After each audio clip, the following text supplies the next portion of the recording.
Olá a todos, sejam muito bem-vindos a mais uma conversa sobre literatura católica.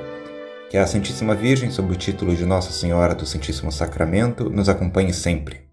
Muito bem, a ideia aqui não é falar sobre todo o Crime e Castigo, mas sim sobre um episódio, um momento em particular desse romance e como ele se relaciona com outro momento, ambos envolvendo a Sônia e o Raskolnikov.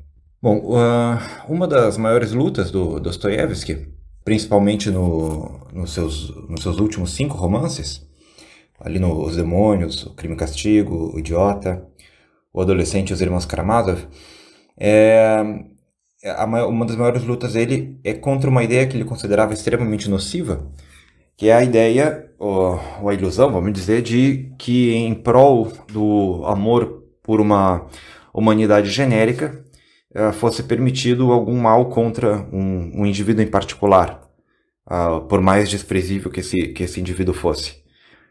Agora, bom, vejam bem, né? No caso do Raskolnikov, a gente não pode entender que essa seja a única motivação dele, a ideia de matar alguém em prol de um bem maior para um maior número de pessoas, né?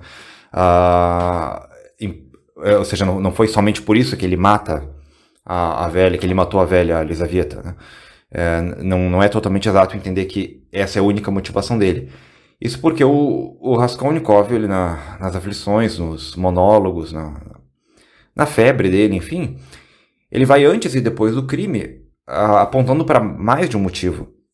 Então aparece sim essa questão, entre aspas, humanitária. Ele até diz em certo ponto que o dinheiro da velha serviria para sustentar umas crianças miseráveis, tal. Que a morte dela seria, então, o produto de um cálculo matemático, né, falando de modo simples. Mas ele diz um monte de outras coisas.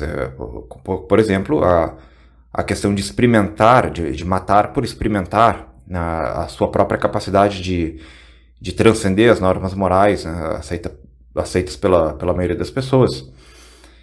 Também tem um momento que ele nem considera o que ele fez um assassinato digno desse nome. Ele chega num ponto em que ele diz que ele matou um piolho, né? Nem é considerado um assassinato digno desse nome. Bom, também em certo momento ele diz que simplesmente matou por matar, eu matei porque quis matar, né? Não foi por nenhum cálculo, nenhuma teoria, foi por pura e simples vontade de matar. E essa é a coisa mais sincera que ele diz, aliás, né? Ou seja, o Dostoiévski está sim trabalhando, né, nesse romance com a ideia de uma teoria sobre a sociedade, sobre um bem futuro, e que uma vez posta em prática pode levar ao assassinato de uma pessoa, sob o pretexto de um futuro melhor, como são as ideologias assassinas do século XX, o comunismo, o nazismo. Daí, inclusive, se diz que ele foi profeta, e foi mesmo, nesse sentido. Mas o personagem que ele cria não é tão simples assim. As coisas não se resumem nisso, né, na cabeça do Raskolnikov. Bom, é por isso que é um clássico da literatura, né? Mas, em todo caso, a cena que eu queria chamar a atenção, ela reflete mais exatamente esse aspecto, entre aspas, humanitário, né? Ou seja, a ideia de que é permitido ferir alguém em particular se o resultado disso fosse um bem maior para uma humanidade futura. Bom, aliás, né, então são essas duas cenas que criam um contraste genial. Então, a primeira é a seguinte: então, num dos diálogos que o Raskolnikov tem com a Sônia, lembrando que esses diálogos são quase sempre envoltos numa mistura de ironia, sarcasmo, o Raskolnikov atormenta a Sônia com as insinuações que ele fez antes de dizer que ele é mesmo o assassino, mas com doses também que a Sônia exige que ele seja sincero e de fato quebra essa resistência do Raskolnikov. Bom, enfim, num desses diálogos, eu acho que isso é antes da confissão, mais propriamente, o Raskolnikov ele se ajoelha diante da Sônia e diz para ela: eu não me ajoelhei diante de ti, eu me ajoelhei diante de todo o sofrimento humano. É o que ele diz para ela.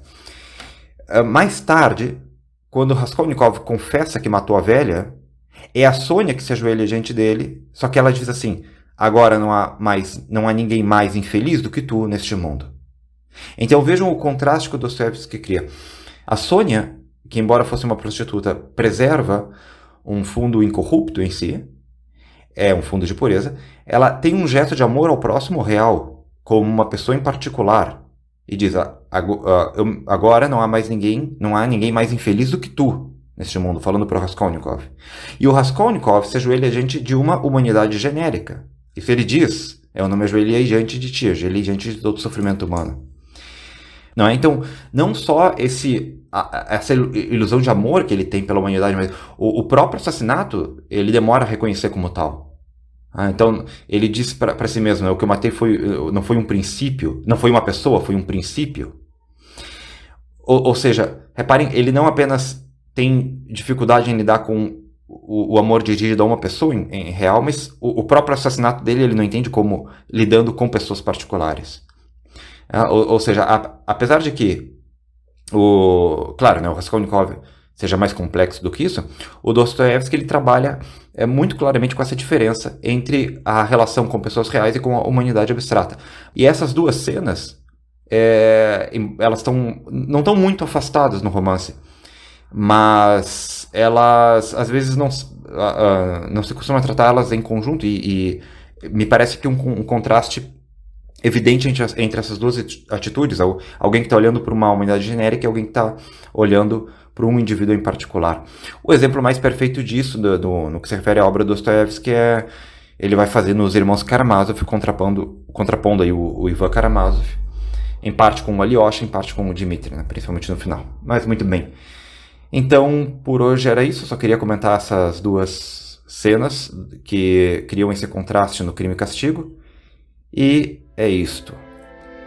Nossa Senhora do Santíssimo Sacramento, rogai por nós.